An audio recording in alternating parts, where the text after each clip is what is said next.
Start. भाई तो आ जाओ क्वेश्चन नंबर 21 से। टेस्ट पेपर डिस्कशन वही वाला चल रहा है। रिमेनिंग क्वेश्चंस आज खत्म हो जाएंगे। भाई 21st क्वेश्चन रोटेशनल मोशन से। If a body has equal amount of rotational kinetic energy और ट्रांसलेशन काइनेटिक एनर्जी, तो हमें बताना है वो ऑब्जेक्ट कौन सा होगा। मेरे को फॉर्मूला याद दिला। What is the formula for rotational kinetic energy? Sir half half I omega square. Half I omega square. Omega को कन्वर्ट करो लीनियर वेलोसिटी के टर्म्स में, तो वी ये हो स्क्वायर बाय जाएगा R square. Very good, V square by R square. और हमें लीनियर काइनेटिक एनर्जी का फॉर्मूला पता है, translational kinetic energy half M V square. यार क्वेश्चन कह रहा है कि ये दोनों इक्वल है, इन दोनों को इक्वेट करो और मेरे को बताओ मोमेंट ऑफ इनर्शिया कितना आ रहा है। तो अगर मैं इन दोनों को इक्वेट करूं, half M V square half I V square by R square, V square से वी स्क्वेयर हाफ से हाफ, तो हमारे पास बस सीधे सीधे क्या बचेगा, I is equals to M R M R square. Square. तो मेरे को बताओ एम आर स्क्वायर कौन से ऑब्जेक्ट का मोमेंट ऑफ इनर्शिया होता है, ring, sir disc, sphere? Sir ring hollow से सिलेंडर एंड रिंग का। हॉलो सिलेंडर एंड रिंग का। तो इसमें तो यार दोनों ही केस करेक्ट आ रहे हैं, लेकिन इसमें यूनिफॉर्म सिलेंडर बोला हुआ है। तो यूनिफॉर्म सिलेंडर मींस हम एक सॉलिड सिलेंडर की बात कर रहे हैं, तो सॉलिड सिलेंडर गलत हो जाएगा, इसलिए अप्रोप्रिएट आंसर जो जाएगा वो रिंग जाएगा। यस तो correct option is option A. भाई चेक डन सर। करो, कोई दिक्कत? हाँ चलो बढ़िया। देखो आपके में रोटेशनल मोशन के सिंपल क्वेश्चन ही आएंगे, तो टेंशन लेने वाली बात नहीं है। रोटेशनल मोशन अच्छे से कवर कर लेना, क्योंकि उसके एक्सपेक्टेड क्वेश्चंस भी अगर देखे जाए तो 3 क्वेश्चन है कुछ। Next question.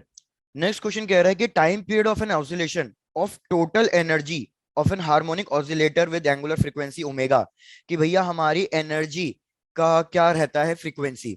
तो यार आपको पता होगा जब भी कोई चीज ऑसिलेट कर रही है, जैसे सपोज हॉरिजॉन्टल स्प्रिंग का केस ले लो, कि ये मेरे पास एक हॉरिजॉन्टल स्प्रिंग सिस्टम है, और डेफिनेटली ये जब ऑसिलेट करेगा तो हमारी काइनेटिक एनर्जी, पोटेंशियल एनर्जी सब चेंज होती रहेगी।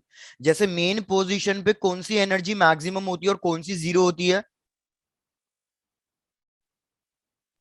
सर भैया? पोटेंशियल एनर्जी मैक्सिमम और काइनेटिक एनर्जी जीरो। उल्टा बोल गए तन्वी। याद रखना मेन पोजीशन पे डिस्प्लेसमेंट जीरो हो जाता है, तो पोटेंशियल एनर्जी को भी जीरो होना पड़ेगा, बिकॉज पोटेंशियल एनर्जी का फॉर्मूला होता है हाफ के x square. Potential energy zero है तो मेन पोजीशन पे काइनेटिक एनर्जी मैक्सिमम होती है। जब मैं इसको एक्सट्रीम पोजीशन पे लेके जाता हूं, तो एक्सट्रीम पोजीशन पे क्या होता है, डिस्प्लेसमेंट मैक्सिमम हो जाता है और काइनेटिक एनर्जी जीरो हो जाती है। इसलिए ये ऑब्जेक्ट जैसे काइनेटिक एनर्जी जीरो हो गई, ये ऑब्जेक्ट वापस अपने डायरेक्शन चेंज कर लेता है। तो काइनेटिक एनर्जी और पोटेंशियल एनर्जी कंटिन्यूअसली चेंज हो रही है, तो इनका कोई ना कोई फ्रीक्वेंसी आएगी। लेकिन अगर मैं टोटल एनर्जी की बात करूं, total energy in case of oscillation, या टोटल एनर्जी तो हमेशा कांस्टेंट आ रही है ना। पोटेंशियल जीरो तो काइनेटिक मैक्सिमम, काइनेटिक जीरो तो पोटेंशियल मैक्सिमम, तो टोटल एनर्जी क्या रहेगी, कांस्टेंट। अगर टोटल एनर्जी कांस्टेंट है, तो यार मेरे को बताओ इसकी फ्रीक्वेंसी या एंगुलर फ्रीक्वेंसी कुछ भी कह लो, वो कितनी होगी, या time period? Infinite. Very good. Infinite. जब वो चीज इन्फानाइट मतलब कांस्टेंट ही है, तो मतलब वो चेंज हो ही नहीं रही है, तो इन्फानाइट। तो correct option is option fourth. Done sir. Done, चलो बढ़िया। 23rd question. चलो 23rd question is from EMI, देखते हैं इसे। भाई 23rd क्वेश्चन कह रहा है कि हमारे पास एक इंडक्टर गिवन है जिसकी वैल्यू गिवन है दैट इज 1 हेनरी, और इसके थ्रू जो करंट फ्लो कर रहा है, हमें करंट की इक्वेशन गिवन है टी साइन टी। भाई मेरे को बताओ क्या आपको डिफरेंशिएशन आता है, अगर इसको डिफरेंशिएट करने के लिए बोलूं मैं, टी साइन टी को? ये सर साइन का माइनस कॉस हो जाएगा। बिल्कुल। और यार इसको आप मल्टीप्लिकेशन रूल से करोगे। आपको अगर याद हो मल्टीप्लिकेशन रूल, हम पहले किसी एक को कांस्टेंट रखते हैं, दूसरे को डिफरेंशिएट करते हैं, फिर हम यस दूसरे को कांस्टेंट रखते हैं और पहले वाले को डिफरेंशिएट करते हैं। तो इधर भी वही करना है। क्यों करना है ऐसा? क्योंकि यार हमारे पास क्या फॉर्मूला होता है वोल्टेज का, ईएमएफ का, जो इंडक्टर के अंदर ईएमएफ इंड्यूस्ड होता है, minus minus L L D A B D I by D T. तो एल की वैल्यू तो गिवन है, तो मेरे को अब किसकी वैल्यू चाहिए, मेरे को अब D D I A by D T की वैल्यू चाहिए। तो यार मेरे को डिफरेंशिएट करके बताओ इसकी वैल्यू कितनी लिखूं। चलो डिफरेंशिएट करके बताओ चेन रूल से, इस मल्टीप्लिकेशन चेन रूल से। तो पहले सपोज आपने टी को रखा कांस्टेंट, साइन टी को डिफरेंशिएट करोगे, साइन का डिफरेंशिएशन कितना होता है? Cos. Cos T. ये हो गया। फिर आपने किसको कांस्टेंट रखा? फिर आपने साइन को कांस्टेंट रखा। अब टी को डिफरेंशिएट करूंगा तो कितना बचेगा हमारे पास? 1। 1. तो भैया यहाँ पे लिख दो, ये हो जाएगा T cos T plus sign T. ये हमारे पास इंड्यूस्ड ईएमएफ की वैल्यू आ गई है। तो हमारे पास बेसिकली हो गया ये, अंदर नेगेटिव मल्टीप्लाई कर दूंगा। एक मिनट ऑप्शन मैच करने दो, ऑप्शन कुछ मैच कर रहा है या नहीं कर रहा है। हमारे पास ऑप्शन में आ रहा है, बिल्कुल ऑप्शन मैच कर रहा है। Minus sine T minus T cos T, मैंने -1 मल्टीप्लाई कर दिया है, तो हमारा ऑप्शन मैच कर रहा है, ऑप्शन 4। क्या इस क्वेश्चन को रिपीट करना है या सबको क्लियर है ये वाला? क्लियर है सर। क्लियर है, डन। बाकी क्वेश्चन तो अब इतने ज्यादा डिफिकल्ट नहीं है, बाकी तो हो जाएगा फटाफट फटाफट। सर जहाँ t cos t plus sign, ये साइन t लिखा है। ये यहाँ पे नहीं सर, सर ऊपर वाला, फिर से ऊपर वाला स्टेप। अच्छा ये वाला स्टेप कह रहे हो आप? ये सर ये साइन t। हाँ साइन टी लिखा है इंटू 1। देखो मैं आपको फिर से बता देता हूँ डिफरेंशिएशन मैंने क्या किया है। सबसे पहले आप टी को कांस्टेंट रखो, टी को डिफरेंशिएट मत करो। हम डी बाई डी टी कर रहे हैं ना, तो मतलब मैं इस पूरी इक्वेशन को टी के टर्म्स में डिफरेंशिएट कर रहा हूँ। पहले मैंने टी को कांस्टेंट रखा, तो मेरे को किसको डिफरेंशिएट करना है? मेरे को साइन टी Sin को डिफरेंशिएट करना है। साइन टी का डिफरेंशिएशन क्या बन जाएगा? Cos cos T. t। उसके बाद अब आप साइन टी को कांस्टेंट रखोगे और आप टी को डिफरेंशिएट करोगे। तो अगर मैं टी को डिफरेंशिएट कर रहा हूं in terms of D T, तो इसका डिफरेंशिएशन क्या बनेगा? इसका 1. डिफरेंशिएशन 1 बनेगा। तो इसलिए मैंने यहां पे लिख दिया था 1। तो हमारे पास फिर फाइनल आंसर क्या आया? T cos T plus sign T. Done sir. Done. चलो चलो भाई आ जाते हैं, अब सारे क्वेश्चन जल्दी जल्दी हो जाएंगे, बाकी सारे क्वेश्चन अब इतने डिफिकल्ट नहीं है, सिंपल सिंपल से हैं। भैया नेक्स्ट क्वेश्चन है 24th क्वेश्चन। 24th क्वेश्चन कह रहा है, देखो एडियाबेटिक प्रोसेस है, साफ पता चल रहा है, और हमें टेम्परेचर फाइंड करना है। इनिशियल टेम्परेचर हमें गिवन है, initial temperature is 27 degree Celsius means 300 degree kelvin. उसके बाद हमें क्या गिवन है कि हम कंप्रेस कर रहे हैं, इनिशियल वॉल्यूम को V ही लो, फाइनल वॉल्यूम क्वेश्चन में गिवन है दैट इज 8/27V। हमें गामा की वैल्यू गिवन है, ratio of specific heats that is 5/3। सब कुछ गिवन है, हमें फाइनल टेम्परेचर फाइंड करना है। यार मेरे को इक्वेशन याद दिलाओ टेम्परेचर एंड वॉल्यूम के टर्म्स में एडियाबेटिक प्रोसेस के लिए। Sir tv gamma minus 1 is equal to constant. Very good. T1 V1 gamma to the power -1 is equals to T2 V2 gamma to the power -1। मैं चाहता हूं आप ही इसको calculate करके फाइनल आंसर बता दो, T2 की वैल्यू कैलकुलेट करनी है। चलो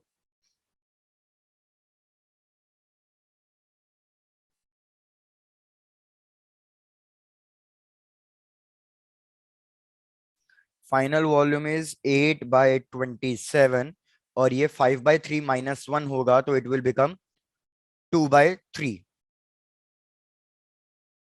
करेक्ट, 2/3। मतलब पहले क्यूब रूट लेना है और फिर स्क्वायर करना है। तो आप लोग बता दे जाओ, 8 का क्यूब रूट कितना हो जाएगा?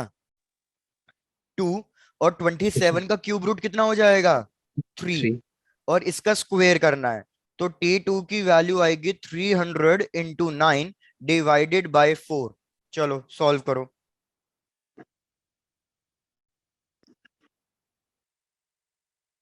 और फिर चेक करो कौन सा ऑप्शन मैच करता है।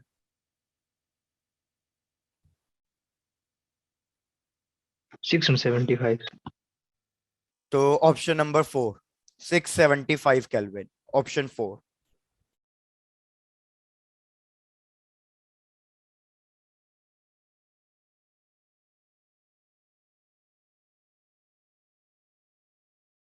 Done sir. डन। चलो भाई बहुत बढ़िया। Next question. नेक्स्ट क्वेश्चन तो डायरेक्ट क्वेश्चन है। क्वेश्चन कह रहा है कि यार हमें पता है वर्क डन होता है dot product of force into displacement, और ये 0 आ रहा है। तो अगर ये 0 आ रहा है और फोर्स भी 0 नहीं है, डिस्प्लेसमेंट भी 0 नहीं है, तो भैया फिर हमें बताओ कौन सा ऑप्शन करेक्ट है। पहला ऑप्शन कह रहा है कि एंगल इन दोनों के बीच में 0 डिग्री है, पैरेलल है दोनों, तो मतलब इन दोनों के बीच में एंगल 0 डिग्री है। ऑप्शन 2 कह रहा है कि भैया F is equals to S, दोनों की वैल्यू इक्वल होगी। थर्ड, कि इन दोनों के बीच में एंगल 90 डिग्री। और फोर्थ, भैया नन ऑफ दीज। बताओ कौन सा ऑप्शन करेक्ट होगा। थीटा 90 90 डिग्री डिग्री होगा, भाई बिल्कुल परपेंडिकुलर। हमें पता है डॉट प्रोडक्ट है, डॉट प्रोडक्ट है तो ये बन जाता है एफ एस कॉस थीटा। हमारा वर्क डन तभी 0 आ सकता है जब या तो फोर्स 0 हो, या डिस्प्लेसमेंट 0 हो, या एंगल 90 डिग्री हो। फोर्स डिस्प्लेसमेंट 0 नहीं है, एंगल 90 डिग्री है, तभी ये 0 बनेगा। Done sir. डन। चलो बढ़िया। भाई question number 26 is kind of an important question, elastic collision पे बेस्ड है, तो इसको चेक कर लेना, ये थोड़ा सा इंपॉर्टेंट है। क्वेश्चन क्या कह रहा है कि हमारे पास एक पार्टिकल है मास m1 का, और हमारे पास एक दूसरा पार्टिकल है मास m2 का। ये हमारे पास रेस्ट पे है, वेरस ये मूव कर रहा है किसी एक वेलोसिटी से, वो तो देख लेंगे। m1 ने कोलाइड किया है m2 के साथ, और m2 से कोलाइड करने के बाद हमारा m1 क्या कर रहा है, हमारा m1 रिबाउंड कर रहा है with half of its speed. तो अज्यूम कर लो कि यार ये पहले स्पीड एक u से मूव कर रहा था, अब ये रिबाउंड कर रहा है हाफ ऑफ इट स्पीड, तो मतलब अब फाइनल वेलोसिटी कितनी हो गई है, अब फाइनल वेलोसिटी इसकी हो गई है u/2। बस हमें इतना यस ही गिवन है, हमें क्या बताना है, रेशियो ऑफ m1/m2। तो मेरे को सोच के बताओ कैसे करोगे। और क्वेश्चन में एक चीज बहुत क्लियरली मेंशन है, that it is an elastic collision. Sir elastic collision है तो उसका कंजर्वेशन मतलब मोमेंटम कंजर्व्ड रहेगा, तो वाली क्वेश्चन अप्लाई कर बिल्कुल, सकते चाहे इलास्टिक कोलिजन हो चाहे इन इलास्टिक कोलिजन हो, मोमेंटम हमेशा कंजर्व रहेगा। तो सबसे पहली चीज तो आपको हमेशा ये करनी ही करनी है। मैं आपको ये कितनी बार बोल चुका हूं, अगर आपको कहीं पे भी दिख जाए कि कोलिजन है, तो भैया डेफिनेटली आप कंजर्वेशन ऑफ मोमेंटम लगा दो। तो सबसे पहले इधर आप कंजर्वेशन ऑफ मोमेंटम लगा के देखो क्या क्या आ रहा है। भैया m1 मैंने इनिशियल स्पीड ली है u, m2 इसकी initial speed 0 is equals to, भैया मेरे को m2 के बारे में कुछ नहीं पता, तो इसको भी 0 ले लो। और m1 कितनी स्पीड से रिबाउंड कर रहा है, u/2 स्पीड से रिबाउंड कर रहा है। लेकिन रिबाउंड कर रहा है तो डायरेक्शन चेंज हो रही है, और मोमेंटम हमारे पास वेक्टर क्वांटिटी है, तो हम क्या करेंगे, यहाँ पे क्या लगा देंगे, एक नेगेटिव साइन लगा देंगे। चेक करो पहले, यहां तक कोई डाउट है। No sir. No done. Sir. अब मैं आपको क्या बोल रहा हूँ कि भाई हमें m2 की वैल्यू नहीं पता है, क्वेश्चन में ये भी मेंशन नहीं है। अगर क्वेश्चन में ये मेंशन होता ना कि m2 बहुत बड़ा है m1 से, तो उस केस में ये वैल्यू 0 हो जाती है। लेकिन हमें ये कंडीशन क्या क्वेश्चन में गिवन है, नो सर। हमें कंडीशन ये क्वेश्चन में गिवन नहीं है। तो इसलिए हमें क्या करना पड़ेगा, यहाँ पे कोई ना कोई वेलोसिटी लेनी ही पड़ेगी। चाहे इक्वेशन थोड़ी सी कॉम्प्लिकेटेड बन रही है, लेकिन ऐसा करना ही पड़ेगा। तो मेरे को एक काम करके बताओ, v की वैल्यू u के टर्म्स में फाइंड करके बताओ कितनी आ रही है, इसको सॉल्व करो। मेरे को फाइनल इक्वेशन बताओ क्या आ रही है, m1 को सबको एक साइड ले जाओ और सॉल्व करके बताओ।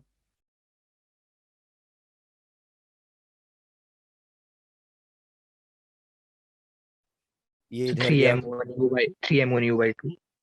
बिल्कुल, ये हो जाएगा हमारे पास 3u/2 is equals to m2v। इसको इक्वेशन 1 दे दो नाम। भैया सब लोग चेक करके बताओ इक्वेशन 1, तो कोई डाउट है किसी को। No sir. डन। देखो मैं फिर से बोल रहा हूँ, कंफ्यूज नहीं होना है। कभी कभी क्वेश्चन में है ना ये कंडीशन देता है वो, कि m1 बहुत बड़ा है m2 से। जैसे फॉर एग्जांपल मैंने हाथ में कॉस्को बॉल ली, और मैं उसको वॉल पे फेंक के मार रहा हूँ, तो वॉल का मास बॉल से तो बहुत ज्यादा होगा ना। तो उस केस में हमारी बॉल रिबाउंड करती है, वॉल वहीं की वहीं रेस्ट पे रहती है। तो इस केस में तो u2 आप 0 अज्यूम कर सकते हो, v2 भी 0 अज्यूम कर सकते हो। लेकिन क्वेश्चन में ये कंडीशन गिवन नहीं थी, इसलिए मैंने वहां पे कुछ ना कुछ वैल्यू v अज्यूम करी है। हाँ, कोई अब कुछ पूछ रहा था क्या। No sir. चलो डन। बस यार एक लास्ट चीज, इलास्टिक कोलिजन बोला है तो कोफिशिएंट ऑफ इलास्टिसिटी मतलब जो हमारे पास कोफिशिएंट ऑफ रेस्टिट्यूशन होता है, उसका फॉर्मूला क्या होता है ई का। v2 minus v1/u1 plus u2 sir. Very good, v2 - v1, नीचे भी माइनस ही होता है, नीचे होता है u1 - u2। हम मतलब कहते हैं velocity after separation minus velocity before separation, और इसकी वैल्यू कितनी होनी चाहिए, 1 होनी चाहिए। भैया V2 V1 U1 U2 सबकी वैल्यू सब्स्टिट्यूट करो, आपको U और V के बीच में रिलेशन मिल जाएगा, और उसके बाद फिर M1 M2 के बीच का रिलेशन मिल जाएगा। चलो आओ सॉल्व करते हैं। भैया V2 की वैल्यू कितनी है? V2 की वैल्यू हमने V ही रखी है, V माइनस V1 U की by वैल्यू 2. कितनी है? V1 की वैल्यू माइनस U/2, तो ये yes माइनस U/2 ये हो जाएगा plus U/2 divided by U1। U1 की वैल्यू U ली है, माइनस U2 वो क्या था? 0 पे। तो मेरे को बताओ V की वैल्यू कितनी आ रही है? तो V plus U/2 is equals to U, V is equals to U minus U/2, तो V U is by 2 equals to U/2। भैया V की वैल्यू मिल गई है आपको, इसको इक्वेशन 2 कह दो। अब ये V की वैल्यू इक्वेशन 1 में सब्स्टिट्यूट कर दो, और मेरे को बताओ फाइनल आंसर क्या आएगा।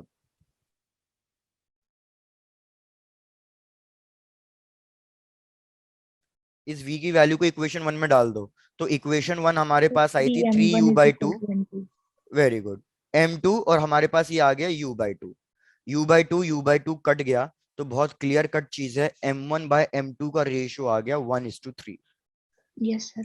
1:3 कौन सा ऑप्शन जा रहा है? Option third.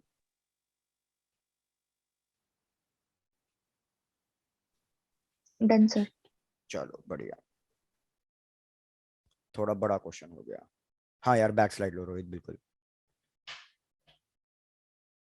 यहाँ लिख देता हूँ, ये वाली सिचुएशन है बिफोर कोलिजन, और नीचे वाली सिचुएशन है आफ्टर कोलिजन।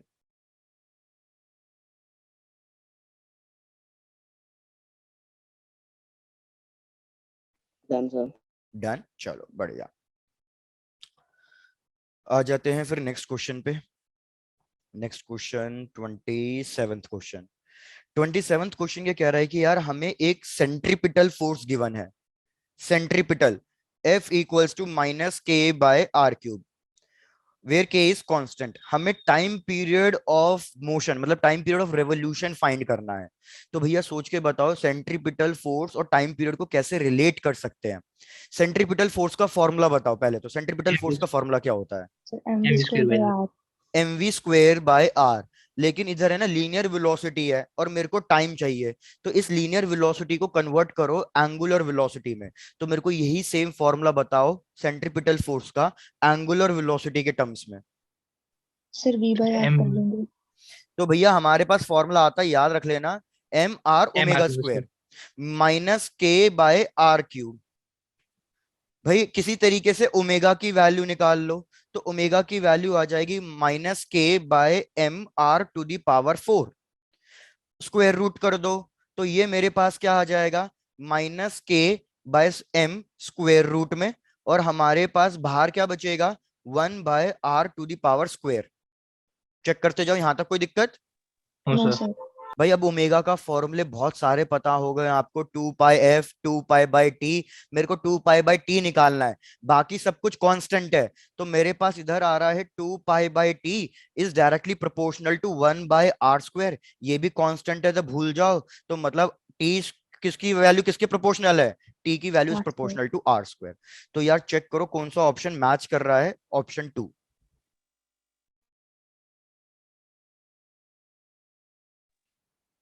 क्या सबको that's तरीका समझ में आ गया है? Yes sir. चलो done.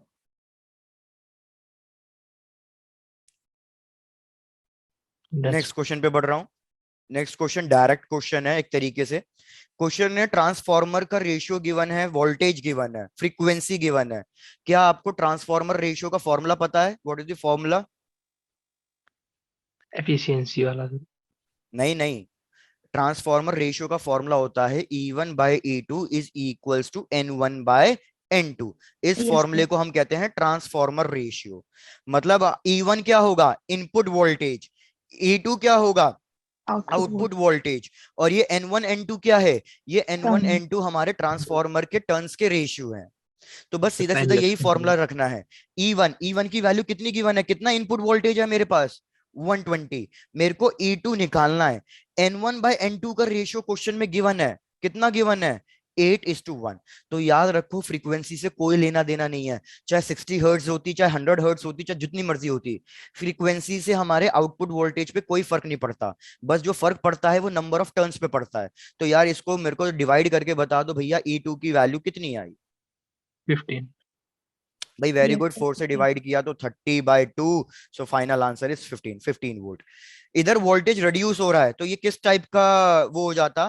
Step step down. Down volt transformer, बिल्कुल। वैसे तो क्वेश्चन ने पूछा नहीं है, जस्ट हम डिस्कस कर रहे हैं।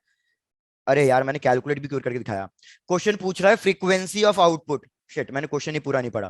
फ्रीक्वेंसी ऑफ आउटपुट, मैंने अभी आपको बताया कि भैया फ्रीक्वेंसी चेंज होगी क्या? No, sir. Frequency No, change नहीं होगी, हमने अननेसेसरी ये कैलकुलेट कर दिया। भैया तो फ्रीक्वेंसी पहले 60 हर्ट्ज थी, तो फाइनल भी कितनी रहेगी? 60 60. हर्ट्ज ही रहेगी। तो correct option is option 2। yes, sir. भैया इस स्टेप की कोई जरूरत नहीं थी, नोट डाउन मत करना, कोई जरूरत नहीं है स्टेप की। Output Done, voltage sir. पूछता तो कैलकुलेट करना पड़ता। Done, sir. डन। भाई 29th क्वेश्चन, कुछ बच्चों को मैंने 29th क्वेश्चन होमवर्क के लिए दिया हुआ था कल, भैया कंप्लीट किया? डायग्राम ड्रॉ करके दे रहा हूं, चेक करना। क्वेश्चन कह रहा है कि हमारे पास ये कैपेसिटर का सेटअप है। इस कैपेसिटर में हमने दो डाइलेक्ट्रिक इंसर्ट किए हुए हैं। मैंने डायग्राम को थोड़ा सा वर्टिकल बना दिया है हॉरिजॉन्टल की जगह, क्योंकि वर्टिकल समझने में आसान रहता है। ऊपर डाइलेक्ट्रिक कांस्टेंट K1 जिसकी वैल्यू 1 है, नीचे डाइलेक्ट्रिक कांस्टेंट, नहीं सॉरी 2 गिवन है इसकी वैल्यू, माय मिस्टेक, 2, और नीचे K2 की वैल्यू गिवन है 3। ये एरिया ले रहा है A/2, और डिस्टेंस तो पूरा का पूरा ऑक्यूपाई कर रहा है, दैट इज D। ये सेटअप 1 है। तो सबसे पहले तो मेरे को ये बताओ कि इन दोनों का सीरीज कॉम्बिनेशन बनेगा या पैरेलल कॉम्बिनेशन बनेगा? Sir, parallel.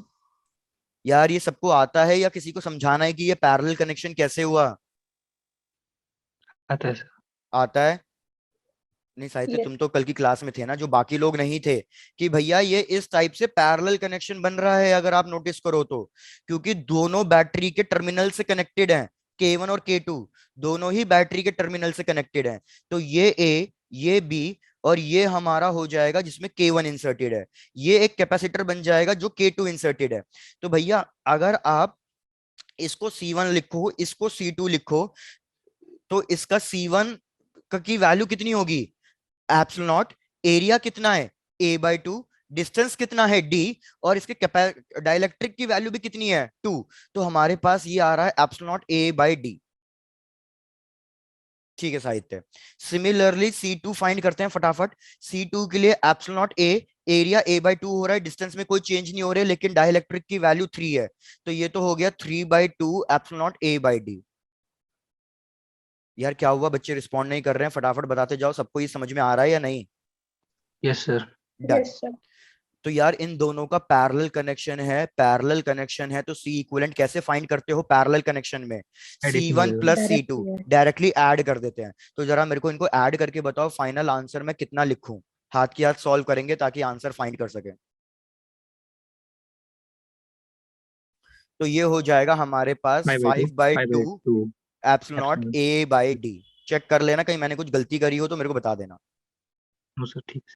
ठीक है भाई, डन। तो ये आ गया फर्स्ट पार्ट का सी इक्विवेलेंट। अब आ जाओ सेकंड वाले पार्ट में। ये केस 1 गिवन था हमें। अब केस 2 थोड़ा सा लेंथी क्वेश्चन हो गया है। केस 2 में हमें इस तरीके का कॉम्बिनेशन गिवन है कि ये एक कैपेसिटर और इनके बीच में डाइलेक्ट्रिक इंसर्ट कर दिया है, अब की बार इस तरीके से। K1 की वैल्यू 2, K2 की वैल्यू 3। भैया ये अब की बार डिस्टेंस डिवाइड कर रहा है, एरिया दोनों के लिए सेम है, कैपिटल A कैपिटल A।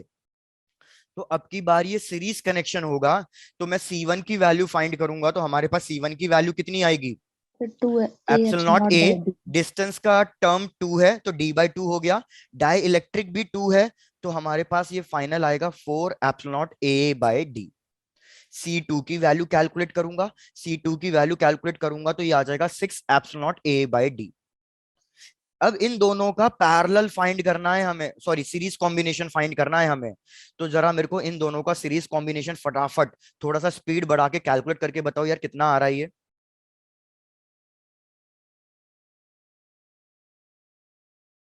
भाई कैलकुलेशन कुछ डिफिकल्ट नहीं है, तो आपसे हो जाना चाहिए।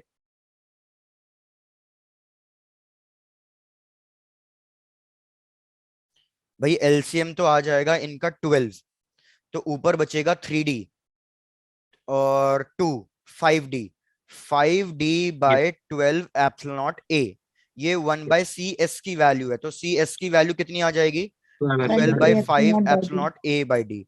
बस क्वेश्चन रेशियो लेने के लिए कह रहा है आपको CP/CS का, तो मेरे को CP/CS का रेशियो लेके बताओ वैल्यू कितनी आ रही है। CP की वैल्यू मेरे को याद है 5/2 आई थी, और CS की वैल्यू 12/5 आई है, तो ये हो जाएगा 25/24। Yes. 25/24 means option 4। Yes. बिल्कुल सही था, Done, आपका sir. आंसर सही था। डन। भाई किसी को प्रीवियस स्लाइड शो करनी है, कुछ करना है, चेक कर लो। इससे भी previous कर दो। इसे प्रीवियस वाले ये लो। आप मैं ना माइंड में बस ये चीज बिठा लो शॉर्ट ट्रिक के टाइम पे, कि अगर एरिया डिवाइड कर रहा है डाइलेक्ट्रिक, देखो इधर एरिया डिवाइड हो रहा है A/2 A/2, तो वो पैरेलल कनेक्शन है। और अगर डिस्टेंस डिवाइड हो रहे हैं और एरिया सेम चल रहा है, तो मतलब वो सीरीज कनेक्शन है।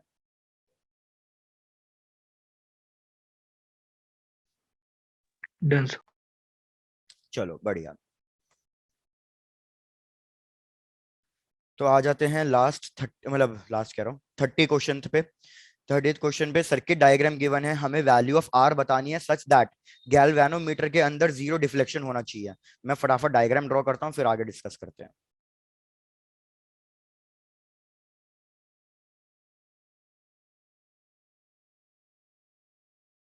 चलो भैया भावनाओं को समझना, क्वेश्चन की भावनाओं को। इधर रेजिस्टेंस गिवन है, हमें इस रेजिस्टेंस की वैल्यू फाइंड करनी है। ये बैटरी 2 वोल्ट की है, ये बैटरी 10 वोल्ट की है, और इधर भी एक रेजिस्टेंस कनेक्टेड है 5 ओम्स का। सबसे पहले क्या करो, इस वाले सेटअप को भूल जाओ, इस वाले सेटअप को भूल जाओ। मेरे को बताओ, अगर यहाँ पे मैं गैल्वेनोमीटर कनेक्ट कर रहा हूं और यहाँ पे कोई करंट नहीं आ रहा, इसका मतलब क्या है? भैया अगर कोई करंट नहीं आ रहा है, इसका मतलब है कि जितना भी वोल्टेज ड्रॉप हुआ है वो इस रेजिस्टेंस के क्रॉस हो चुका है। Yes, sir. Yes. तो इधर वोल्टेज 2 था, तो इस रेजिस्टेंस के क्रॉस वोल्टेज कितना आ जाएगा? 2. 2 वोल्ट। चेक करो सबको ये क्लियर है? Yes, sir. अब इस पुराने वाले सेटअप को भूल जाओ, अब नए सेटअप को इंक्लूड करो। अब आपने नए सेटअप को इंक्लूड करा, टोटल वोल्टेज इस पूरे सर्किट में 10 होना चाहिए। इस रेजिस्टेंस ने 2 कंज्यूम कर लिया, तो रिमेनिंग कितना बचा? 8। 8. और 8 कौन लेगा फिर? ये 5 5 ओम्स ohm. वाला। Difference. तो यार एक बात बताओ, आपको 5 ओम्स वाले के लिए वोल्टेज पता है, रेजिस्टेंस पता है, क्या आप करंट निकाल सकते हो? Yes, sir. Current Yes, sir. निकाल के बताओ कितना आ रहा है। सर 8/5 8 हो by जाएगा 5. तो वेरी गुड। तो 1/6. करंट आएगा 8/5, 8/5 इज 1.6 एम्पेयर्स। चेक करके देखो कोई दिक्कत? No, sir. No sir. अब यार ये 1.6 आ रहा है, ये 1.6 जो एम्पेयर आ रहा है, वो डेफिनेटली लेफ्ट हैंड साइड नहीं जा रहा, क्योंकि अगर लेफ्ट हैंड साइड जाता तो गैल्वेनोमीटर में डिफ्लेक्शन शो कर देगा। तो ये पूरा का पूरा 1.6 मतलब कहाँ जा रहा है? नीचे जा Ohm. रहा है। तो यार अब आपको नीचे वाले रेजिस्टेंस के लिए करंट पता है, वोल्टेज पता है, तो रेजिस्टेंस निकालना कौन सा डिफिकल्ट टास्क रह गया? Sir 2V/1.6. 1.2. तो 2b बाय 1.2. 1.6 जरा सॉल्व करो, कितना आता है भैया? सर 1.2. 1/25 1.25 ओम्स। कौन सा ऑप्शन मैच करता है? ऑप्शन 2। ऑप्शन 2 ही है ना? हाँ। क्या किसी के लिए स्टेप्स रिपीट करने हैं? No, sir. नो ठीक है, सर. डन।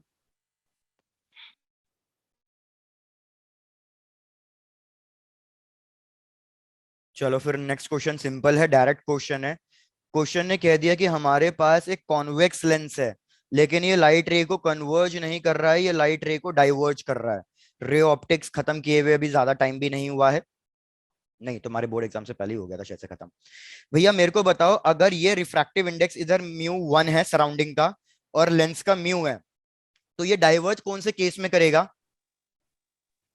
सर जब म्यू ज्यादा होगा. जब सराउंडिंग का रिफ्रैक्टिव इंडेक्स लेंस से ज्यादा हो जाता है। क्या ये चीज समझानी है या क्लियर होती है आपको, ये याद है? रिपीट करना है भूल गया. मेरे को? ठीक है भूल गए हो, चलो कोई नहीं, नेक्स्ट स्लाइड पे शो करता हूँ। आ जाओ भैया। क्वेश्चन नंबर क्या था? 31। यार एक चीज याद रखो, अगर ये मेरा कॉन्वेक्स लेंस है, कॉन्वेक्स लेंस का नेचर है कन्वर्जिंग। कन्वर्जिंग का मतलब लाइट रेज को बेंड कराना टुवर्ड्स द प्रिंसिपल एक्सिस। तो ये लाइट रेज अगर इसके ऊपर कोई फॉल डाउन करती तो ये हमेशा ऐसे बेंड होनी चाहिए थी। लेकिन ये कब करता है अपना कन्वर्जिंग नेचर शो? ये अपना कन्वर्जिंग नेचर तभी शो करेगा, सपोज ये रिफ्रैक्टिव इंडेक्स न्यू है, ये 1 है, लेंस का रिफ्रैक्टिव इंडेक्स हमेशा सराउंडिंग से ज्यादा होना चाहिए। लेंस का रिफ्रैक्टिव इंडेक्स सराउंडिंग से ज्यादा होगा तो उस केस में कॉन्वेक्स लेंस क्या करेगा? कन्वर्ज करेगा। और कॉनकेव लेंस क्या करेगा? डाइवर्स। डाइवर्ज करेगा। लेकिन जो आपको क्वेश्चन गिवन है, क्वेश्चन में भैया ये अपने नेचर के अपोजिट बिहेव कर रहा है। ये लाइट रे को बेंड कराने की बजाय डाइवर्ज करा रहा है। तो मतलब डेफिनेटली हमारी जो कंडीशन है वो चेंज हो गई होगी। कंडीशन चेंज हो गई होगी तो अब की बार इधर किसका रिफ्रैक्टिव इंडेक्स बड़ा हो गया होगा? सराउंडिंग। सराउंडिंग का बड़ा हो गया होगा। तो ऑप्शन में चेक करो किसमें रिफ्रैक्टिव इंडेक्स सराउंडिंग का बड़ा गिवन है। भैया ऑप्शन थर्ड में और ऑप्शन टू में। पहली चीज तो मतलब ऑप्शन थर्ड या टू में से कोई एक चल रहा है अभी तक करेक्ट। अब सेकंड सिचुएशन पे आओ। सेकंड सिचुएशन कह रहा है कि भैया इसने लाइट रे के साथ कुछ भी नहीं किया, ना तो डाइवर्ज ना तो कन्वर्ज, सिंपल पास कर गई है। तो यार लाइट रे सिंपल पास कब करती है? There is sir no refraction. Refractive index equal हो जाता है दो किसी वेरी केसेस का। गुड, जब रिफ्रैक्टिव इंडेक्स चेंज ही ना हो। तो जब रिफ्रैक्टिव इंडेक्स चेंज ही नहीं होगा तो लाइट रे सिंपली पास कर जाएगी। तो इस केस में कौन सा ऑप्शन करेक्ट बन गया आपका? ऑप्शन थर्ड करेक्ट बन गया आपका।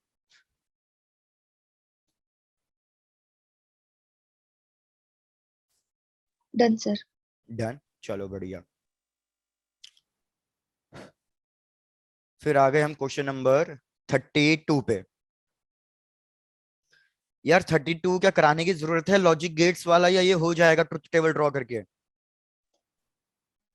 करा ही देता हूँ। हो जाएगा सर। भाई कोई ऐसा बताओ, कोई ऐसा है जिसको डाउट है 32 में तो मैं 32 सॉल्व करवाऊं? यार सबके पास टेस्ट पेपर है ना? Yes sir. डन। 32 मैं होल्ड पे रख रहा हूँ, बाकी अगर किसी को लगे कि हाँ सर एक्सप्लेन करना है तो मेरे को बता देना, मैं 32 एक्सप्लेन कर दूंगा। लॉजिक गेट्स वाला है, ट्रुथ टेबल से आप आंसर डिराइव कर सकते हो, इसमें कोई डिफिकल्ट टास्क नहीं है ये वाला। 33। 33 कह रहा है कि आइसोलेटेड सिस्टम की डेफिनेशन क्या होती है? ना सर, ये मास एक्सचेंज एनर्जी चेंज आइसोलेटेड का और मतलब है, मैंने बोला ना अकेला। आइसोलेटेड सिस्टम मतलब बिल्कुल अकेला। तो अगर ये बिल्कुल अकेला है तो भैया एनर्जी ट्रांसफर नहीं कर सकती। No energy transfer. क्यों?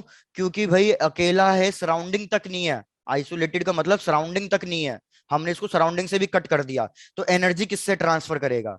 और जब सराउंडिंग भी नहीं है तो मास किससे ट्रांसफर करेगा? मास भी ट्रांसफर नहीं कर पाएगा, कुछ भी ट्रांसफर नहीं कर पाएगा मतलब अल्टीमेटली। तो भैया ऑप्शन चेक करो कौन सा ऑप्शन आ रहा है जिसमें कुछ भी ट्रांसफर नहीं हो रहा। सर सेकंड वाला नेदर सेकेंड मास। ऑप्शन, बिल्कुल second option, neither mass neither energy crosses the boundary of the system. Fourth. Done. Fourth का डायरेक्ट आंसर दे सकते हो। ड्यूअल नेचर में हमने फोटो इलेक्ट्रिक इफेक्ट पढ़ा। सेचुरेशन करंट सिर्फ और सिर्फ किस पे डिपेंड करता है? Intensity. Only and only intensity पे डिपेंड करता है, ना तो फ्रीक्वेंसी पे, ना तो एक्सीलरेटिंग पोटेंशियल पे, ना तो काइनेटिक एनर्जी, किसी पे नहीं, सिर्फ और सिर्फ पोटेंशियल पे। तो फर्स्ट ऑप्शन कह रहा है इंटेंसिटी एंड फ्रीक्वेंसी, गलत। सेकंड ऑप्शन कह रहा है फ्रीक्वेंसी, गलत। थर्ड ऑप्शन कह रहा है फ्रीक्वेंसी, गलत। फोर्थ ऑप्शन कह रहा है कि फ्रीक्वेंसी पे डिपेंड नहीं करता, सिर्फ इंटेंसिटी पे डिपेंड करता है। तो करेक्ट ऑप्शन होगा फोर्थ ऑप्शन, कि भैया सैचुरेशन करंट सिर्फ और सिर्फ इंटेंसिटी पे डिपेंड करता है। 35th क्वेश्चन भी डायरेक्ट क्वेश्चन है, आपको थर्मोडायनेमिक्स में मैंने पढ़ाया हुआ है। इंटरनल एनर्जी रियल गैस के लिए फंक्शन होती है वॉल्यूम एंड टेम्परेचर का, लेकिन आइडियल गैस के लिए वो सिर्फ और सिर्फ किसका फंक्शन होती टेम्परेचर। है? सिर्फ और टेम्परेचर। सिर्फ टेम्परेचर का। वो सिर्फ टेम्परेचर पे डिपेंड करती है।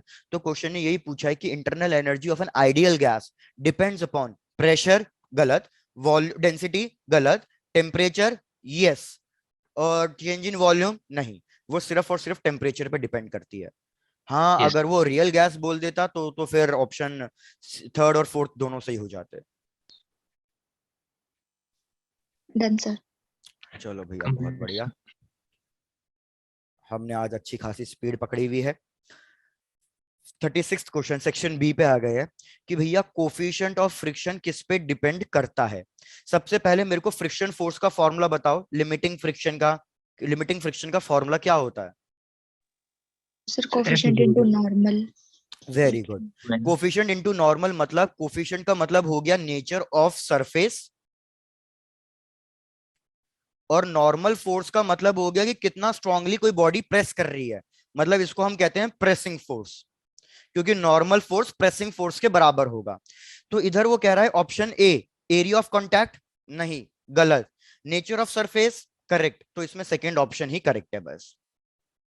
नेचर ऑफ सरफेस पे डिपेंड करता है, area Done, of sir. Contact पे डिपेंड नहीं करता। Done, sir.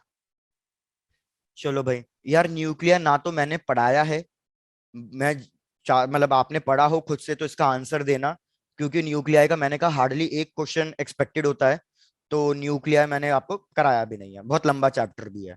अगर आपको पता है तो बता देना कि अगर हम रेडियो एक्टिव डीके प्रोसेस कर रहे हैं, रेडियो एक्टिव डीके प्रोसेस में हमारे पास बीटा पार्टिकल्स निकल रहे हैं, तो ये जो बीटा पार्टिकल्स हैं ये एक्चुअल में है क्या? फर्स्ट ऑप्शन कह रहा है कि ये वो इलेक्ट्रॉन है जो न्यूक्लियस के अराउंड रिवॉल्व कर रहे थे और ये वो इलेक्ट्रॉन्स फ्री हुए हैं। पहला ऑप्शन समझ में आया आपको कि ये यस सर। न्यूक्लियस है और इसके अराउंड इलेक्ट्रॉन रिवॉल्व कर रहे थे, तो ये इलेक्ट्रॉन फ्री हुए हैं। तो क्या पहला ऑप्शन सही है? No sir. वेरी गुड, पहला ऑप्शन सही नहीं है। सेकंड कह रहा है कि भैया एटम एटम आपस में कोलाइड हुए होंगे, तो हर एक इलेक्ट्रॉन की एनर्जी चेंज हुई होगी, इस इलेक्ट्रॉन को आयनाइजेशन एनर्जी मिली होगी और ये इलेक्ट्रॉन फ्री हुआ होगा। क्या ऐसा हुआ है कुछ? No No, sir. सर। ऐसा भी कुछ नहीं हुआ। फटाफट आ जाओ थर्ड प्रोसेस में। ये वो इलेक्ट्रॉन है जो न्यूक्लियस के अंदर था। No sir. न्यूक्लियस के कन्वर्जन के अंदर तो थ्रू। इलेक्ट्रॉन था ही नहीं कोई, यस सर, प्रोटॉन और कन्वर्जन के न्यूट्रॉन थे, थ्रू। तो ये भी गलत। फोर्थ वाला ऑप्शन याद रखना बिल्कुल सही है कि जब हमारा रेडियो एक्टिव डीके प्रोसेस होता है तो हमारा एक न्यूट्रॉन तीन पार्टिकल्स में डीके होता है। कौन कौन से तीन पार्टिकल्स होते हैं? Sir proton. Very good.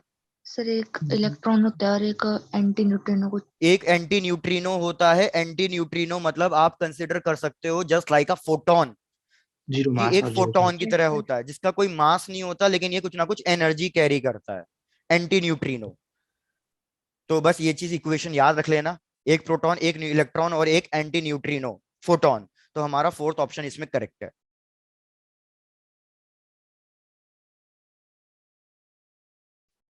Done sir. Done, चलो बढ़िया। देखो 38 एंड 39 ये दोनों भी न्यूक्लियर चैप्टर से हैं, तो फिलहाल मैं 38 और 39 को होल्ड पे रख रहा हूँ, हम इसको थोड़ी देर में डील करेंगे। 38 39 इनको होल्ड पे रख दो। बस याद रखना मैंने तीन क्वेश्चन होल्ड पे रखवाए हैं आपको। कौन कौन से? 38 39 और एक मैंने लॉजिक गेट वाला 32 अभी आपको ऐसा खुद से ट्राई करने के लिए बोला हुआ है। आ जाओ नेक्स्ट क्वेश्चन पे, that is 40th question. 40th question simple है यार। फोकल लेंथ गिवन है कॉनकेव मिरर का, कॉनकेव मिरर का फोकल लेंथ पॉजिटिव होता है या नेगेटिव होता है? Negative. Very good, concave mirror बोला हुआ है। क्वेश्चन में सब कुछ तो गिवन है यार। ऑब्जेक्ट डिस्टेंस फाइंड करना है जिससे कि इमेज जो मिले वो 3 times the size of the object मिले। यार आपको याद है मैंने मैग्निफिकेशन का फॉर्मूला करवाया हुआ है आपको in terms of focal length and वेलोस object distance वगैरह वगैरह। Minus V by U. अरे M नहीं, is equal. चार फॉर्मूले कराए हैं मैंने आपको मैग्निफिकेशन के, चार फॉर्मूले बताओ। एक तो मैग्निफिकेशन का फॉर्मूला है -v/u, एक फॉर्मूला है hi/h0, एक फोकल लेंथ के टर्म्स में है, फोकल लेंथ के टर्म्स में बताओ क्या फॉर्मूला है मैग्निफिकेशन का? 2 by F. नहीं, वो तो तुम ऑप्टिकल इंस्ट्रूमेंट्स पे पहुंच गए, किसी को याद नहीं है? V+U/F। f/f-u। भैया इसमें बस f की वैल्यू सब्स्टिट्यूट कर दो, u की वैल्यू निकालनी है, मैग्निफिकेशन 3 गिवन है। ट्राई करो इस क्वेश्चन को, मैं एक बार फॉर्मूला चेक कर लेता हूं। 1/v + 1/u,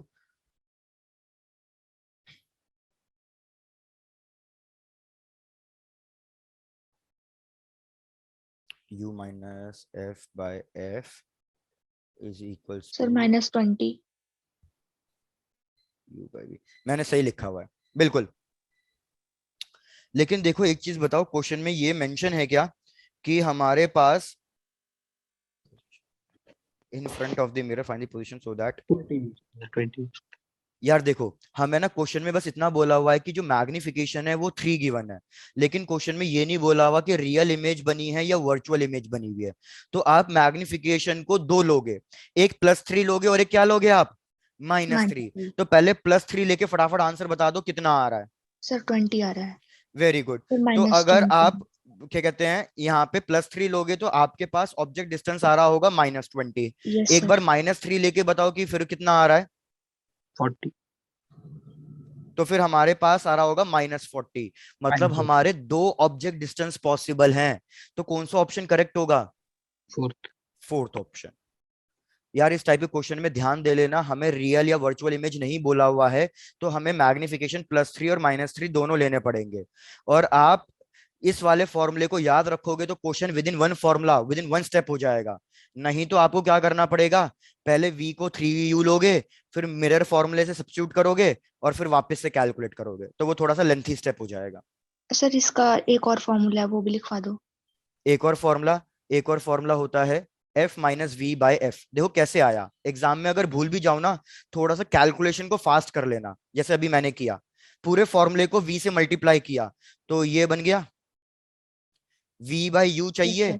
तो v minus F by F आ जाएगा जब मैं वन को इधर लेके जाऊंगा, एलसीएम लूंगा तो। मैग्निफिकेशन में माइनस होता है तो आप इधर भी माइनस लगा दो, तो ये क्या बन जाएगा, f plus f minus v by f. Done sir, thank you sir. Okay. क्योंकि फॉर्मूला याद रखना आई नो डिफिकल्ट है, ये फॉर्मूला याद नहीं होता, टू बी वेरी ऑनेस्ट मेरे को भी याद नहीं होता, इसलिए मैंने भी हाथ की हाथ डिराइव किया। Done, sir. या 41 क्वेश्चन भैया, एक क्वेश्चन आया है यूनिट्स एंड डायमेंशंस का, नहीं एरर्स वाला एक और क्वेश्चन आ गया था जो हमने कर लिया था लास्ट क्लास में। 0.04380 न्यूटन, ये हमें कोई एक फोर्स की वैल्यू गिवन है, हमें बताना है इसमें कितने सिग्निफिकेंट फिगर्स हैं।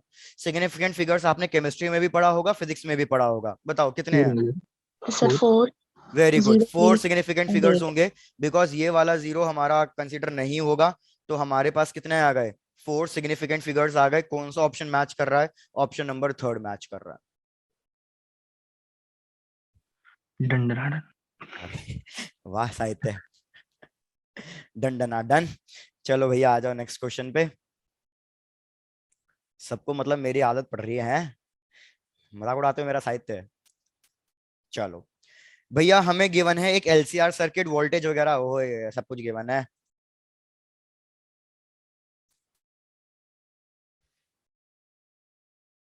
भैया यहाँ पे गिवन है 50 वोल्ट, 1000 हर्ट्ज, 1000 ही गिवन है ना, हाँ 1000 हर्ट्ज। यहाँ पे रेजिस्टेंस गिवन है, रेजिस्टेंस पे वोल्ट मीटर लगाया हुआ है। भैया क्वेश्चन सिंपल है, रेजिस्टेंस के अक्रॉस जो वोल्टेज है, वोल्ट मीटर ये ड्रॉप दिखा रहा है 50 वोल्ट का। अरे 50 वोल्ट तो पूरे सर्किट में दिया है मैंने, तो अगर पूरा का पूरा 50 वोल्ट इसी ने ले लिया, तो मेरे को बताओ कितना वोल्टेज आएगा इंडक्टर के अक्रॉस और कितना वोल्टेज आएगा कैपेसिटर के अक्रॉस। बराबर है. अरे बराबर कैसे आएगा, रिपीट। भैया मैंने पूरा वोल्टेज ही 50 दिया है, ये तीनों सीरीज में कनेक्टेड हैं, और पूरा का पूरा 50 रेजिस्टेंस ने ले लिया, तो भैया वोल्टेज कितना आएगा एल और सी के बीच में, 0। सर 0. 50। मतलब एक तरीके से हम कह सकते हैं दोनों का वोल्टेज इक्वल होता है, तभी, दोनों का वोल्टेज इक्वल नहीं सॉरी, जब दोनों का रेजिस्टेंस इक्वल होता है तब इन दोनों के अक्रॉस वोल्टेज कितना आता है, 0 आता है, और तब पूरा का पूरा वोल्टेज रेजिस्टेंस के क्रॉस चले जाता है। याद है इस कंडीशन को क्या कहते हैं, resonance sir condition. Resonance. Resonance. Very good. तो यार बस आपको एक्सएल और एक्सी का फॉर्मूला रखना है और सी की वैल्यू निकालनी है। मेरे को बताओ एक्सएल का फॉर्मूला क्या होता है। 2 sir pi 2 omega. Pi n into 2 pi omega L.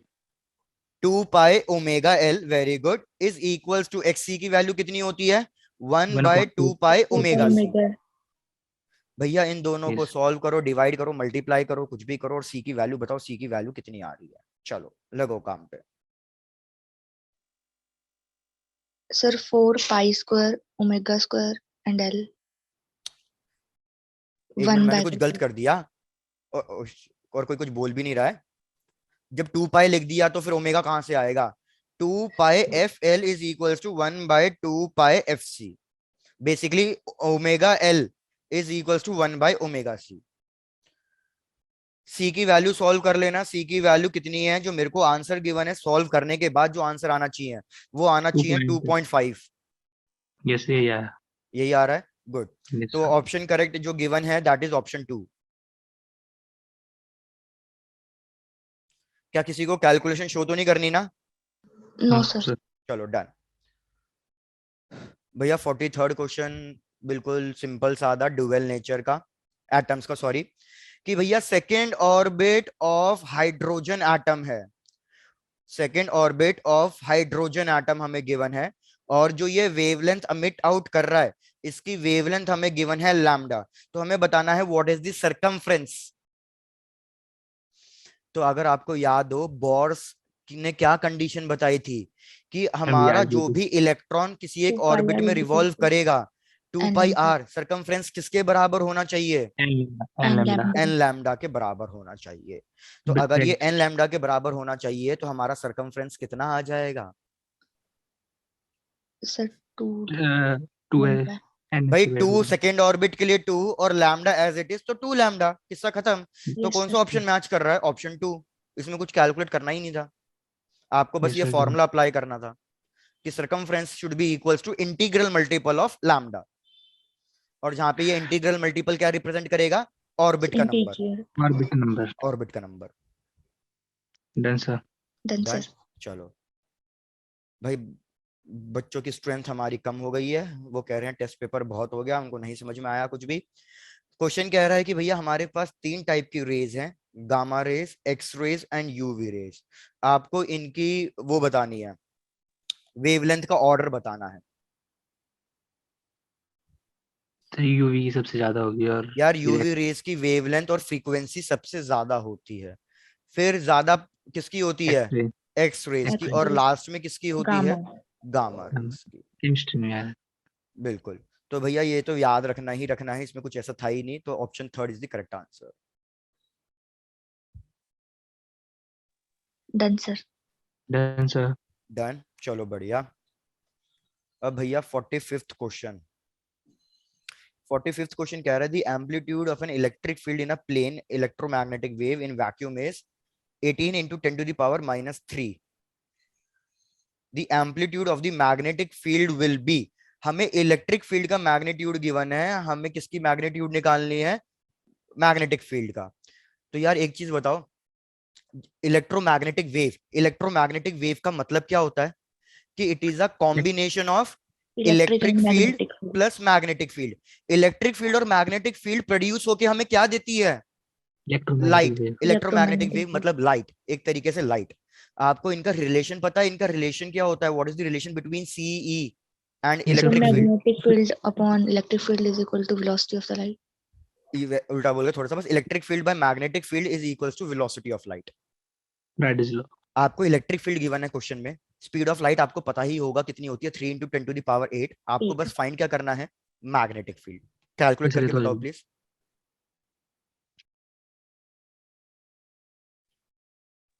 इसकी वैल्यू गिवन थी 18 into 10 to the power minus 3, सी की value 3 into 10 to the power 8, तो 6 आ रहा है, और ये 6 into ऊपर 10 चले raised to power minus 6 to 11. 10 minus 11. -11, और मैग्नेटिक फील्ड का ऐसा unit Tesla. Tesla.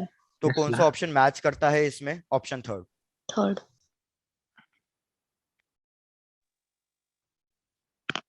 Complete, sir. Complete, done.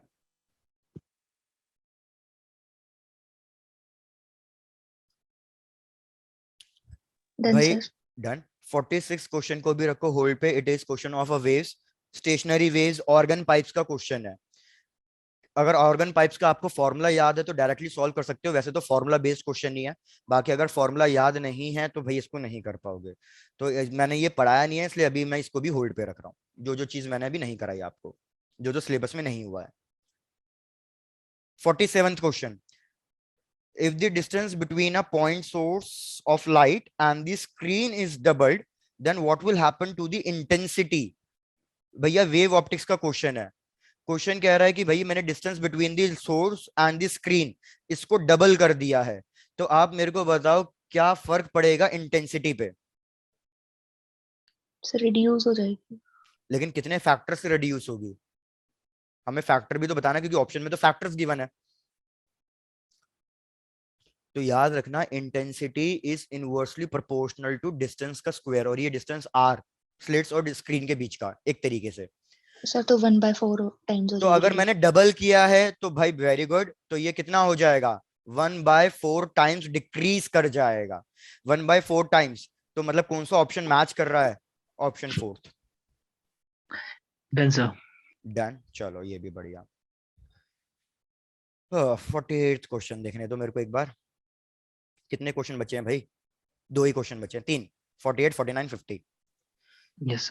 अ यूनिफॉर्म इलेक्ट्रिक फील्ड गिवन है passing through a surface area A. What is the electric flux passing through the A surface area if the surface is lying in the YZ plane.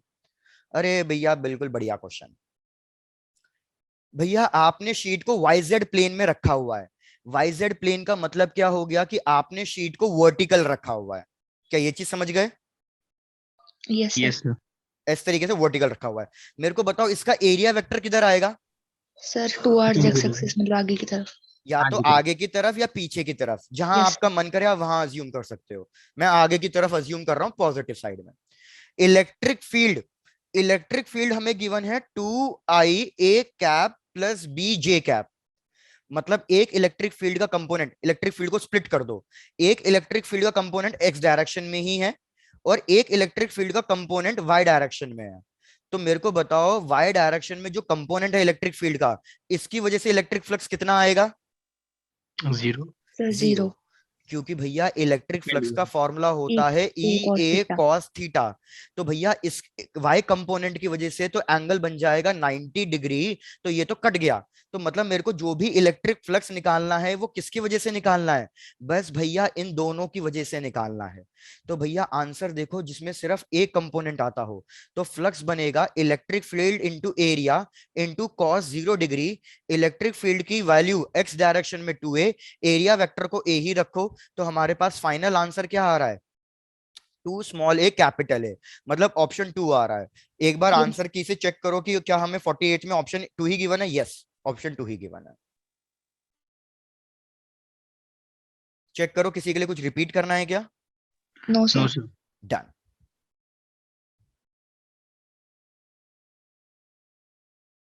Done sir. तो आ जाओ 49th पे। 49th भैया मतलब कहते हैं ना निहायत ही सिंपल क्वेश्चन कि यार हमें व्हीटस्टोन ब्रिज है, व्हीटस्टोन ब्रिज में आपको सबको पता ही होगा बैलेंस व्हीटस्टोन ब्रिज की कंडीशन क्या होती है। सपोज ये P ले लिया, R1 is equal to R3 R। ये Q ले लिया, ये R ले लिया, ये S ले लिया। तो यार कंडीशन होती है P/Q must be equals to R/S, या फिर इसको रेसिप्रोकेट मतलब इंटरचेंज करो तो P/R should be equals to Q/S। कोई भी कंडीशन लगा लो बैलेंस व्हीटस्टोन ब्रिज की। हमें क्वेश्चन में सारी वैल्यूज गिवन है।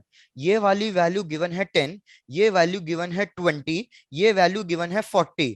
वो कह रहा है भैया इसकी वैल्यू कितनी रखूं जिससे ये व्हीटस्टोन ब्रिज बैलेंस हो जाए। तो 10/20 का रेशियो कितना आया? 1/2. 1/2। तो 40/S का रेशियो भी 1/2 आना चाहिए। तो भैया 80. S की वैल्यू कितनी हो गई? 80 80. ओम्स। किस्सा खत्म। और 80 Yes, ओम्स sir. मतलब So, option third. done, sir. चलो डन सर। आ जाओ भैया last question. Last question is completely conceptual question. ये अच्छा क्वेश्चन है 50th क्वेश्चन भैया, इसको भी इंपॉर्टेंट मार्क कर लेना, ये अच्छा क्वेश्चन है जो यूजली आ जाता है। यार मुझे बताओ कि अगर कोई भी ऑब्जेक्ट सर्कुलर पाथ में मूव कर रहा है, मैं आपसे कुछ क्वेश्चन पूछता हूं, दो टाइप के केस ले लो। एक ले लो यूनिफॉर्म सर्कुलर मोशन और एक ले लो नॉन यूनिफॉर्म सर्कुलर मोशन। भैया आप मेरे को इनमें डिफरेंस बताना कि क्या क्या डिफरेंस होगा। यूनिफॉर्म सर्कुलर मोशन में एंगुलर वेलोसिटी के बारे में बात करो। एंगुलर वेलोसिटी चेंजिंग होती है या कांस्टेंट होती है? Constant. Okay. Very good. Angular velocity constant है तो एंगुलर एक्सेलरेशन कितनी आएगी? 0. जीरो। डन। नॉन यूनिफॉर्म में क्या होता है? एंगुलर वेलोसिटी वेरिएबल होती है, तो इधर एंगुलर एक्सेलरेशन 0 नहीं होगा, पहली चीज। दूसरा कॉन्सेप्ट, यार चाहे यूनिफॉर्म सर्कुलर मोशन हो या नॉन यूनिफॉर्म सर्कुलर मोशन हो, भैया सर्कुलर मोशन तो तभी होगा जब इसके पास क्या होगी? सेंट्रीपिटल एक्सेलरेशन होगी। सेंट्रीपिटल एक्सेलरेशन को आप जीरो नहीं कर सकते। अगर आपने सेंट्रीपिटल एक्सेलरेशन को जीरो कर दिया तो मतलब भैया ये ऑब्जेक्ट सर्कुलर पाथ में मूव कर ही नहीं रहा। अब आ जाओ टेंजेंशियल एक्सेलरेशन पे, ये होती है टेंजेंशियल। भैया इसके अंदर सेकंड पार्ट, अगर मैं तो मतलब थर्ड पार्ट, अगर मैं आपसे पूछूं वेलोसिटी, वेलोसिटी की वैल्यू, मतलब मैग्नीट्यूड की बात कर रहा हूं, मैग्नीट्यूड की वैल्यू कांस्टेंट होती है, चेंज होता है? सर मैग्नीट्यूड कांस्टेंट रहता है और डायरेक्शन चेंज करती है। Very good. तो मैग्नीट्यूड कांस्टेंट रहता है, डायरेक्शन चेंज होती है, तो क्या इसमें टेंजेंशियल एक्सेलरेशन होगी? तो याद रखो इसमें टेंजेंशियल एक्सेलरेशन नहीं होगी। क्या ये बात समझ में आ रही है आपको? No sir. नहीं। सर टेंजेंशियल का लगा हुआ था। टेंजेंशियल का मतलब जो ये टेंजेंट के अलोंग लग रहा है। भाई यस हम सर। टेंजेंशियल एक्सेलरेशन कैसे कैलकुलेट करेंगे? मैं सिर्फ मैग्नीट्यूड की बात कर रहा हूं अभी। मैग्नीट्यूड तो वेलोसिटी का क्या आ रहा है हर जगह पे? स्पीड कांस्टेंट आ रही है। Yes sir. तो टेंजेंशियल एक्सेलरेशन को हम कितना अज्यूम कर सकते हैं इसमें? जीरो। जीरो। भाई मैंने मतलब हिट किया ही नहीं है। वेरस इसमें तो ये वेलोसिटी चेंज होगी, मैग्नीट्यूड चेंज होगा। तो मैग्नीट्यूड चेंज करने के लिए मेरे को क्या करना पड़ेगा? कंटिन्यूअसली इसको हिट करना पड़ेगा, तो इधर टेंजेंशियल एक्सेलरेशन जीरो नहीं होगी। क्या आपको अभी दोनों में डिफरेंस समझ में आया या रिपीट करना है कुछ भी? सर आ गया। जैसे मैं आपको एक चीज बताता हूँ। सपोज आप, जैसे मैंने शायद से आपको पढ़ाते टाइम भी ये बोला था, एक टायर है। जैसे बचपन में टायर चलाते थे, किस किसने टायर चलाया है बचपन में? सर चलाया है। चलाया है, बिल्कुल। यार हम टायर चलाते हैं तो मतलब हम स्टिक से उसको कंटिन्यूअसली हिट करते हैं। स्टिक यस से सर। उसको कंटिन्यूअसली हिट क्यों कर रहे हैं? या तो उसकी स्पीड इंक्रीज करने के लिए, या तो उसकी स्पीड डिक्रीज करने के लिए। मतलब जब मेरे को इसकी मैग्नीट्यूड की वैल्यू चेंज करनी होती है तो मैं कंटिन्यूअसली हिट करता हूं, फोर्स लगाता हूं, तो इधर टेंजेंशियल एक्सीलरेशन आएगा। लेकिन अगर मैं कह रहा हूं कि फ्रिक्शन नहीं है और मैंने टायर को एक बार हिट करके छोड़ दिया, फ्रिक्शन नहीं है तो वो कंटिन्यूअसली कांस्टेंट स्पीड से मूव करेगा, तो उसमें आपको बार बार फोर्स लगाने की जरूरत नहीं है, तो टेंजेंशियल एक्सीलरेशन कितना आएगा? Zero zero. आएगा। आप इसको इस तरीके से लिख लो, tangential acceleration is change of velocity by time, लेकिन सिर्फ मैग्नीट्यूड। तो अब मेरे को बताओ कि कौन सा ऑप्शन करेक्ट होगा, अपने आप देख के बताओ। वो पूछ रहा है कि भैया सर्कुलर मोशन के लिए कौन सा ऑप्शन करेक्ट है, यहां पे डिस्कस कर रहा हूं। पहला ऑप्शन कि भैया टेंजेंशियल एक्सीलरेशन जीरो, हाँ ये सही है। एंड रेडियल एक्सीलरेशन, रेडियल का मतलब है सेंट्रीपिटल एक्सीलरेशन, क्या सेंट्रीपिटल एक्सीलरेशन जीरो हो सकती है सर्कुलर मोशन नो के लिए? सर। नो गलत। सर। थर्ड ऑप्शन सेकंड, होगा. बिल्कुल। सेकंड वो फिर से यही कह रहा है कि रेडियल एक्सीलरेशन जीरो, लेकिन tangential acceleration should not be zero. अरे मैं कह रहा हूं रेडियल जीरो हो ही नहीं सकती, तो पहले दो ऑप्शन तो गलत हो गए। थर्ड ऑप्शन कि यार रेडियल जीरो नहीं होनी चाहिए, टेंजेंशियल जीरो हो सकती है, करेक्ट। लेकिन ये किसका एग्जाम्पल बनेगा? यूनिफॉर्म का। फोर्थ ऑप्शन, फोर्थ ऑप्शन कह रहा है A R should not be zero and A T should also not be zero, ये भी करेक्ट है, लेकिन ये किसका एग्जाम्पल बनेगा? Non non uniform. यूनिफॉर्म का। तो मतलब हमारे ऑप्शन थर्ड और फोर्थ सही जा रहे हैं, सी एंड डी सही जा रहे हैं। तो सी एंड डी किस में गिवन है? थर्ड ऑप्शन में गिवन है। Sir, previous slide. हाँ ये लो प्रीवियस स्लाइड, इसको नोट डाउन कर लो भाई, ये आपका एक इंपॉर्टेंट कॉन्सेप्चुअल बन जाता है। इस पे कभी कभी क्वेश्चन आता ही आता है, मतलब एक तरीके से अच्छा क्वेश्चन था ये। Dance. डन, बढ़िया।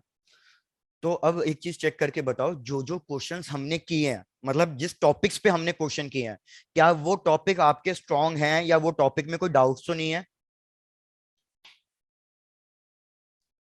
सर जो गेट्स वाले क्वेश्चन है, जैसे जो घुमा फिरा के आते हैं, उनमें थोड़ी सॉल्व करने में दिक्कत आ रही है। ठीक है। जैसे मैं आपसे यही कंसर्न जानना चाहता हूं कि आपको किस किस टॉपिक में प्रॉब्लम आई जब हमने ये टेस्ट पेपर डिस्कस किया, ताकि Previous हम वाला. अलग से उन टॉपिक पे भी फोकस करेंगे फिर। सर ऑप्टिक्स Previous का वाला. कोई भी है कुछ, जैसे लेंस वगैरह और कंपाउंड माइक्रोस्कोप के जो होते हैं। अच्छा उसमें डाउट है, तो मैं सबके टॉपिक्स लिखते जा रहा हूँ, आप मेरे को प्लीज बताते जाओ। एक किसी ने कहा कि भैया थोड़ा सा रे ऑप्टिक्स ब्रश अप कराना है, चलो। और बताओ। SHM सर वो and waves. गेट्स वाले न्यूमेरिकल सॉल्व करवा देना। SHM एंड गेट्स, ठीक है। एक SHM का थोड़ा सा ब्रशअप कराना है आपको, और एक आप कह रहे हो थोड़ा सा लॉजिक गेट्स ब्रशअप कराना है। डन। और waves कोई का टॉपिक भी है? waves. सर लॉजिक गेट्स का भी सिर्फ न्यूमेरिकल से करवाने हैं हाँ, सिर्फ वो बाकी न्यूमेरिकल्स, इसमें थ्योरी नहीं है। SHM और वेव्स तो साहित्य हम ऐसा करेंगे, साथ लेके चलेंगे। वेव्स, आप वेव्स 11th वाला कह रहे हो या वेव ऑप्टिक्स कह रहे हो? वो सर 11th वाला 11th वाला ना, तो SHM और वेव्स साथ में लेके चल लेंगे। चलो सर बाकी एक बार थर्मोडायनेमिक्स भी करवा देना, थर्मोडायनेमिक्स न्यूमेरिकल्स। कराना है, न्यूमेरिकल्स। चलो थर्मो Yes, sir. में तो वैसे तो हमने अभी भी कवर किया था, लेकिन थर्मो में मैं जो मेन चीजें को जो एक्सपेक्टेड होता है ना, थोड़ा वो वाला करा दूंगा आपको, मेनली Yes, कारनॉट sir. इंजन वाला। डन। डिग्री ऑफ फ्रीडम्स नहीं की हमने। डिग्री ऑफ फ्रीडम आपने नहीं किया है, तो मैं डिग्री ऑफ फ्रीडम के आपको सारे फॉर्मूले बता दूंगा, इसका कॉन्सेप्ट इंक्लूड करा दूंगा आपको, ताकि अगर बाई चांस इस पे कोई क्वेश्चन आ गया तो हम इसमें कर सकेंगे। सर यंग डबल कैपेसिटर भी है, ठीक है, कैपेसिटर भी है। Sir young double slit experiment. अरे फिर बचा क्या काका? Wave optics, young double slit experiment. चलो और भी बता दो, वैसे ही मजाक कर रहा हूँ, जितना भी टॉपिक है बता दो, क्योंकि भैया टाइम आपके पास कम है, तो मैं इनको बहुत क्विकली लेके चलूंगा। मैं ये नहीं चाहता कि कोई भी टॉपिक आपका वीक रहे, जो इंपॉर्टेंट टॉपिक्स में से हो। सर वहां से ऑप्टिकल इंस्ट्रूमेंट्स आता है सर, एक क्वेश्चन जो बार आता है वो वाला ठीक है, माइक्रोस्कोप। माइक्रोस्कोप पे, कंपाउंड माइक्रोस्कोप पे, ठीक है डन। वो तो ऑप्टिक्स में करा देंगे। तो यार ये 7 टॉपिक्स हैं, किसी और का भी कोई और टॉपिक हो तो प्लीज मेरे को मतलब चैट बॉक्स में इसमें लिख के भेज देना, अगर वैसे नहीं बोलना है तो हम मेनली इन टॉपिक्स पे एक एक करके अब फोकस करना चालू करेंगे। टेस्ट पेपर डिस्कस करूंगा, और उनका क्वेश्चन जो जो ये आते जाएगा उससे मैं हाथ का टॉपिक क्लियर कर दूंगा आपको, ठीक है? Yes sir. Yes, sir. चलो डन। तो भाई आज के लिए इतना ही है, और अगर कुछ और आज में डाउट्स आ जाए तो बताते रहना। और देखो मैंने 3 क्वेश्चन होल्ड पे रखे हैं, मैं चाह रहा हूँ वो 3 क्वेश्चन आप सॉल्व करो, और आंसर आ जाए बता देना, नहीं आता है तो फिर हम उसको डिस्कस कर लेंगे। मैंने 2 क्वेश्चन छोड़े थे न्यूक्लियाई चैप्टर के, और 1 क्वेश्चन मैंने छोड़ा आपका लॉजिक गेट्स का। Yes sir. चलो डन। तो भैया आज के लिए इतना ही, मिलते हैं नेक्स्ट क्लास में। सर ओके यार, tata bye bye, take care यार, enjoy. Thank you sir. Thank you यार, thank you so much, bye bye.